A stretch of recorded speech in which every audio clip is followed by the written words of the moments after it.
ఆధార్ అనేది కేవలం ఒక గుర్తింపు కార్డేనా? దానిపై ఉన్న డేట్ ఆఫ్ బర్త్ ను ప్రభుత్వ సంస్థలు పరిగణలోకి తీసుకోవా? ఆధార్ కార్డ్ సిటిజన్షిప్ కార్డు కూడా కాదా? వన్ నేషన్ వన్ కార్డ్ చెల్లదా? ఒకవేళ వేరే కార్డు ఇస్తే ఆధార్ కార్డు తీసుకురమ్మంటారా? ఆధార్ తెస్తే వేరే ప్రూఫ్స్ కావాలంటారు. ఎందుకీ పరిస్థితి?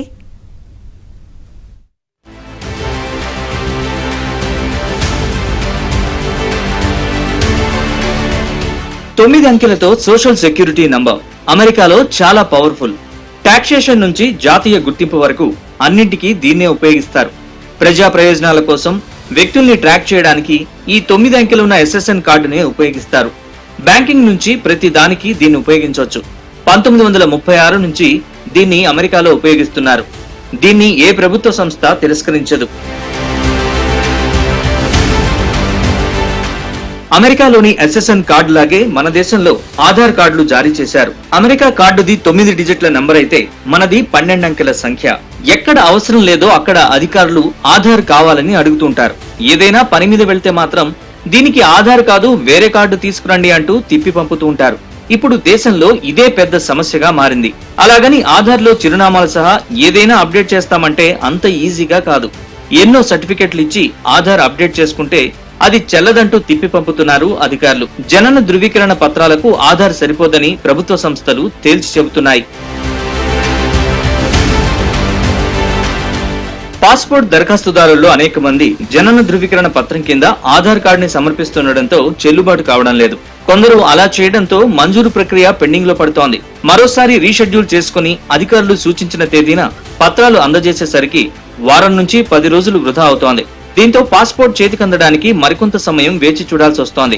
5 పాస్పోర్ట్ సేవా కేంద్రాలు, 14 పోస్టాఫీస్ పాస్పోర్ట్ కేంద్రాల్లో రోజు 3800 పాస్పోర్ట్లు జారీ అవుతుండగా 200 దరఖాస్తులు సరైన పత్రాలు సమర్పించకపోవడంతో తిరస్కరణకు గురవుతున్నాయి. నివాస ధృవీకరణ పత్రంగా వాటర్ బిల్, టెలిఫోన్ లేదా పోస్ట్ పెయిడ్ మొబైల్ బిల్, విద్యుత్ bill, income tax assessment order, ఎన్నికల commission photo ID, proof of gas connection, ప్రముఖ కంపెనీలో పనిచేసేవారైతే ఆ సంస్థ జారీ చేసిన చిరునామా ధృవీకరణ పత్రం, జీవిత భాగస్వామి పాస్పోర్ట్ ఉంటే ఆ కాపీ, మైనర్లైతే తల్లిదండ్రుల passport copy, Aadhaar card, rental agreement, నగదు లావాదేవీలు జరుపుతున్న బ్యాంకు పాస్బుక్లలో ఏదైనా ఒకదాన్ని సమర్పించవచ్చు. సాధారణ పాస్పోర్ట్ కోసం దరఖాస్తు చేసేవారు జనన ధృవీకరణ పత్రం కోసం ఆధారిస్తే తీసుకోరు. Registrar of births and deaths లేదా మున్సిపల్ కార్పొరేషన్ నుంచి జారీ చేసిన ధృవపత్రాలు, 10వ తరగతి మెమో, ప్రభుత్వ జీవిత బీమా సంస్థల నుంచి జారీ అయిన పాలసీ బాండ్, ప్రభుత్వ ఉద్యోగులైతే సర్వీస్ రికార్డు కాపీ, విశ్రాంత ఉద్యోగులైతే పే పెన్షన్ ఆర్డర్ కాపీని సదరు శాఖకు చెందిన పరిపాలనా విభాగం నుంచి అటెస్టేషన్ చేయించి ఇవ్వాలి. ఎన్నికల ఫోటో ఐడెంటిటీ కార్డ్, ఆదాయ పన్ను శాఖ జారీ చేసిన పాన్ కార్డ్, డ్రైవింగ్ లైసెన్స్, అనాథాశ్రమంలో పెరిగిన వారైతే అనాథ శరణాలయం అధిపతి డిక్లరేషన్ ఇవ్వాలి. అయితే పాస్పోర్ట్ ఆఫీస్ సహా అన్ని ప్రభుత్వ కార్యాలయాలు ఆధార్ ని ఆమోదించాలని కోరుతున్నారు నిపుణులు. గతంలో మరి ఆధార్ కార్డే కావాలా, ఆధార్ కార్డు మీద అంతా అని చెప్పి చెప్పింది ఈ బీజేపీ వాళ్ళే. ఈరోజు అదే బీజేపీ మన ఆధార్ కార్డు మీద డేట్ ఆఫ్ బర్త్ చెల్లదు అంటే ఏంటి అసలు అర్థము? ఒకసారి చెల్లుతుంది, ఒకసారి చెల్లదు. అప్పుడు అదే ప్రామాణికంగా ఇది చేసినారు. అప్పుడు మేము చెప్పాము అది ప్రామాణికం కాదు అనే పద్ధతిలో, కానీ అప్పుడు అదే ప్రామాణికం ఆధార్ కార్డు ఉంటే నువ్వు మనుషులు లేకుంటే మనుషులు కాదనే పద్ధతిలో ఆ రోజు ప్రవర్తించిన వాళ్ళు ఈ రోజేమో అదే కార్డు మీద లేదని చెప్పేసి ఇదేమి చాలా అంటే ఇది ఒక దుర్మార్గమైన చర్యగా మేము భావిస్తున్నాము. వాళ్ళకి అంతకుముందే వాళ్ళు ఆధార్ కార్డులోనే కరెక్ట్ డేట్ ఆఫ్ బర్త్ ఏముందో అది ఆధారం తీసుకోండి అని చెప్పొచ్చు కదా. అవేం చెప్పకుండా అప్పుడేమో ఇష్టం వచ్చినట్టుగా వేసి ఇష్టం వచ్చినట్టుగా చేసి ఆ రకంగా వాళ్ళు ఇష్టం వచ్చినట్టుగా ఆటలాడి ఈ రోజేమో అదే చెల్లదని చెప్పేసే పద్ధతిలో పాస్పోర్ట్లు నిలిపేయడము, వీళ్ళని ఇబ్బంది పెట్టడము, పెన్షన్లు ఆపేయడము, పెన్షన్లు మీకు రావు ఆధార్ కార్డు లేదు కాబట్టి పద్ధతిలో చెప్పడము, అది చెల్లదని చెప్పడము. మరి దేని మీద చెల్లుతుంది? పెన్షన్లు దేని మీద వాళ్ళు తీసుకోవాలా?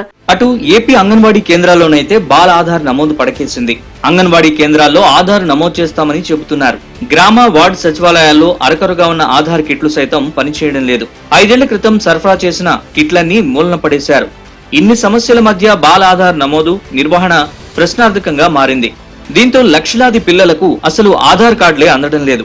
ఆధార్ వివరాల్ని ఉచితంగా అప్డేట్ చేసుకునేందుకు కేంద్రం ఇచ్చిన గడువు 2025 జూన్ 14 వరకు పొడిగించింది ప్రభుత్వం. అంటే 6 నెలలు పొడిగించింది. మార్పులు చేర్పులు చేయాలనుకునే వారు చేసుకోవచ్చు. ప్రతి 10 ఏళ్లకోసారి ఆధార్ ని అప్డేట్ చేసుకోవాలి.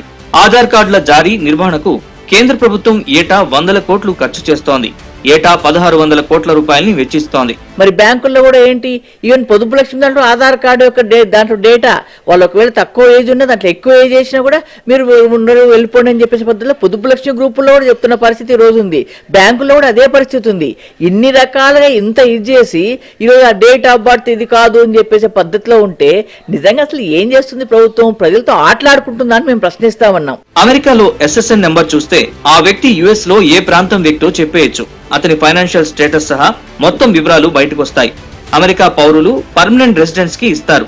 బ్యాంకింగ్, ట్యాక్స్ చెల్లింపులు, పథకాలు పొందడానికి అన్నింటికీ దీన్ని సిటిజన్షిప్ కార్డులా ఉపయోగించవచ్చు. కానీ మన దగ్గర విదేశాల నుంచి వచ్చిన లక్షలాది మంది ఆధార్ పొంది దుర్వినియోగం చేస్తున్నారు.